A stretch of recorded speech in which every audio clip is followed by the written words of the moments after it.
Alright, good afternoon sa ating mga viewers and followers dyan. So, shout out sa inyong lahat, Luzon, Visayas at Mindanao. Kaya mga bossing, loaded tayo ngayon dahil marami pong dumating na unit mga bossing. So 38 units po yung ating available. Ayan mga bossing, nagwagwapuhang mga unit yan mga bossing. Pang service araw-araw or pang hanap buhay ba hanap mo. So marami tayong available dyan dito mga bossing. So location ng ating unit is Bacoor, Cavite mga boss ha. Dito lang yan sa Cavite, matatagpuan along Aguinaldo Highway mga bossing. Ayan mga boss. At yung Trupa Pizza natin is naglilinis sa ating bagong dating na X-Force mga bossing. Ayan. Sobrang kinis ng ating unit. Hindi pa yan nabababing mga bossing ha. Kahapon lang dumating yan. Kaya mga boss, mag-update po ako sa ating bagong dating na Mitsubishi Mirage. 5 po yung available natin. Baka naghahanap po kayo ng service pang araw-araw na sobrang tipid or pang hanap buhay mga bossing.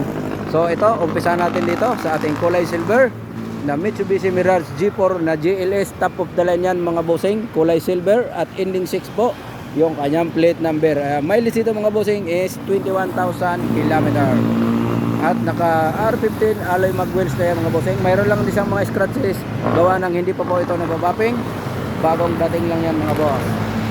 At pasok na tayo sa kanyang interior mga bossing.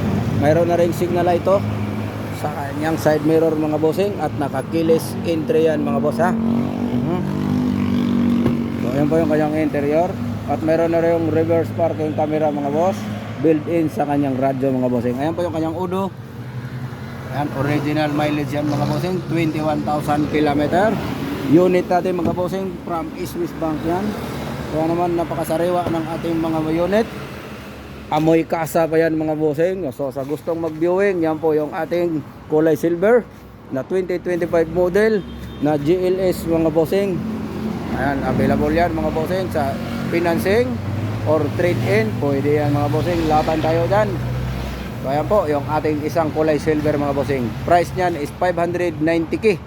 Negotiable upon viewing mga bossing at free transfer of ownership at rehistrado yan mga bossing dahil 2025 model yan. So right mga bossing, yon yung ating isa at yung iba idudugtong natin mamaya mga boss. Alright, bye bye.